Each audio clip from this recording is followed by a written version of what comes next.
So let's say you've come in to generate invoices, you're pulling up your project contract and you're trying to bill a certain amount on that line. So I'm going to put in my billing app number, which is required. And then here for my one line that I have from my contract, I have 150,000 and I'm going to try and bill 10 grand. And then if I hit create invoice, I get a little error message up here saying you've exceeded the budgeted billing amount by $10,000. So no matter what I try to bill on this, it's going to give me that error saying I've exceeded the budgeted billing amount. So where is that coming from? So I'm going to go over to my projects and I'm going to click into that project, my testing 1, 2, 3. And in here on my resources and billing tab, there's a billing control section saying if actual billings exceed projected billing amount, what do you want to do? And this is checked off to say prevent billing. And that is why I'm getting that error when I try to generate an invoice. And if you're wondering where that projected billing amount goes in, it is actually here in this project summary tab. And my projected billing amount would go into here.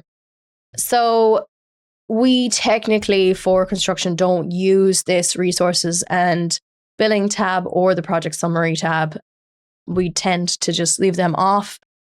But what you can do if you're having that issue and you don't know how to turn these off or whatever, you can, switch the billing control to do nothing, save. And then when I go back in to generate invoices, I shouldn't have any issue then with billing out that project contract. So I'm going to put back in my testing 1, 2, 3.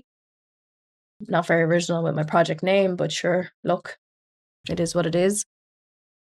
Put my billing app in again. And then down here, I am going to do my $10,000. Try and create that invoice. And I shouldn't get an error. So fingers crossed that this works. Yes, it did. Okay, so I've turned off that billing control and now I've been able to create my invoice. So let's say you don't want to see that tab at all. Let's go to setup configuration and we're going to scroll down here to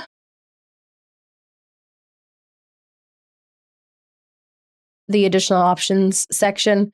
And I'm going to turn off the resources and billing tab and I'm going to actually turn off this project summary tab as well. We just don't typically have them left on, but if you're using them, then that's totally fine. Just be aware of the fact that billing control, if it's in place, is going to stop you unless you have your projected billing amount put into that field.